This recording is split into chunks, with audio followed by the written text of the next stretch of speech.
I've been using the Refold tracking app for the last 15 days, and I want to talk about it. I'm going to give you some statistics and tell you what I think about the app. So let's get into it. So first off, I want to talk about my stats for the last 15 days. I'm at 15 hours and 50 minutes over the last 15 days. And I feel really confident about that because, for one, there were 3 days when I was on vacation where I only studied like 15 to 20 minutes. So I didn't even do a whole lot on those days because it was vacation. I was having fun, yada, yada, yada. I would wake up in the morning. I would make sure I got my Anki reviews done. I didn't make any sentence cards or anything like that during that day. And then at night when I laid down, I may read for 5 or 10 minutes and call it a day because, again, I was on vacation and I really just wanted to have fun. So 15 hours and 50 minutes, that's still averaging over an hour a day, which is what I want. So I feel really, really good about that. Now, the way that this breaks down is I had 5.7 hours of free flow listening. Free flow listening is when you aren't reading and you aren't stopping to look words up. It is just playing a YouTube video, or if you're listening to something past, on your phone, but you're not looking anything up, you're not stopping. It's just the language coming in as the language exists.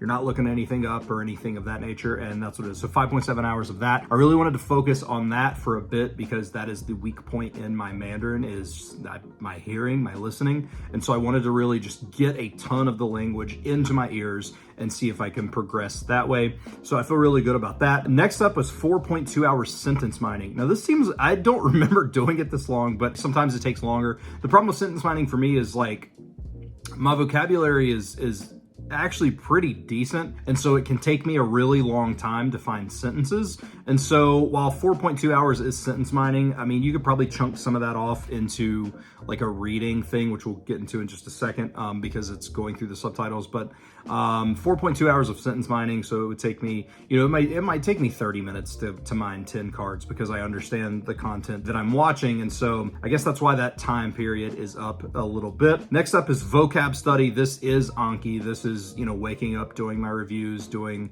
all that kind of stuff. And that is at 2.2 hours. I do review every day. I don't add cards every day. I usually don't add on the weekend, although I did this weekend because I didn't on Thursday, Friday, or Wednesday, Thursday, Friday of last week from where I was on vacation. But generally speaking, I do Anki every day because, again, I am going to review those words even if I don't make new cards. And then speaking of cards, I have mined 88 sentences so far in 15 days. It's a little bit low, but at the same time, my vocabulary is pretty decent. I'm not overly concerned about it, although there are some words that I have mined that are words that I do need in my everyday vocabulary, so that is why I got them. Obviously, I would like that number to be a little bit higher, but at the same time, you work with what you got, and I'm not going to be on vacation every week, so that should actually start to even out to at least 50 new cards a week. Next up is interactive reading with audio. Now, interactive reading is where you're looking things up. So whether you're watching a video, yes, they classify watching as reading if you're doing it with subtitles, but that's why it also says with audio. And so the subtitles will be on the screen, and if you find a word or you want to look a word up, something sounds cool, something's jumping out at you, you'll stop the video, look it up, do whatever. So that is what interactive reading is. I did 1.5 hours of that. I could probably do a little bit more on that, but again, it's not something that I necessarily need to do. I do watch a lot of comprehensible input, so there's not a huge need for me to stop and look stuff up all the time.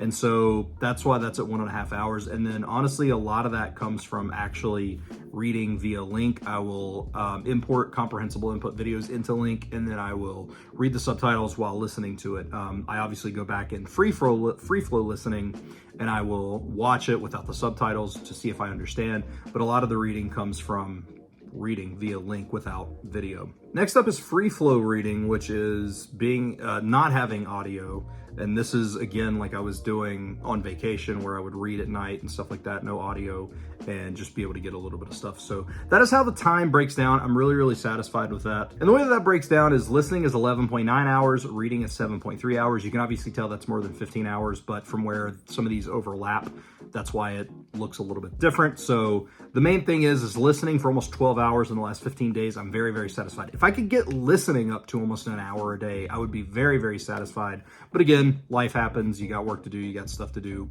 All my fitness stuff that I'm doing. It just takes a lot of time. And so I'm very happy with this. So my thoughts on the Refold app are this. I think it's a very, very smooth system. I'm really hoping that I don't get kicked out of the beta. I don't know how you extend that. I think you only have like 45 days to use it when you start testing it. I'm gonna have to talk to somebody and see if I can get that because I really, really like it. The thing that I like the most is when you go to track your time, It's very, very descriptive of what that is. There is no confusion on, oh man, should I count something as this or count something as that? It's very easy to go in, you click what you want to do, and then it's got a whole list of things. You can star stuff, so it's always at the top if that's something that you do frequently. And then you can always scroll down your list, and if it's something that you do regularly, you can just click the play button, like the little triangle on the side, and it'll just start timing a new event for that on that day. So it's very cool. So if you get into a routine and you're doing the same stuff over and over, everything is right there at your fingertips. It's very easy to click play and go. The other thing is when you're doing that, it's got a little thing above the timer where you can specifically put in what it is. So when I'm reading, if I'm reading in link, I will put link. And if I'm reading via watching a video and reading the subtitles, I will put like YouTube comprehensible input or something of that nature. So it's very, very streamlined and very, very smooth. Now there's two other tabs that are pretty cool. There's one that is a social tab where you can go in and I guess see other people from Refold that are talking about things within the app, which I find to be cool. The other thing is a tab that says learn, and you'll see it says select an activity to learn more about it. And you can select a specific thing that you're working on. Like if you're doing free flow reading, you can click on that and it'll actually give you a whole description of what that entails and what it is, which I think is pretty cool. So if you get stuck, you can always go in and look and read more about this. Everything is condensed and inside the app so you can see it. You don't have to venture out and find something else. Everything is included in this. And that is the Refold app. I think, like I said, I think it's amazing. I want to continue to use it. I would conceivably, I don't want to tell them this because they may or may not watch this, I would conceivably pay for this app if it wasn't super expensive, like a couple dollars a month, or if they have like a yearly subscription for $40 or $50. I don't really know. I would pay for it because it is cool. I love how everything's set up. I don't have to worry about going in and programming my own stuff, although some people really enjoy doing that. And if you do, this would not be for you. But I like how everything is just there. I don't have to go in and figure out, oh man, should I count this as free flow? Should I count this as this? Should I count this as that?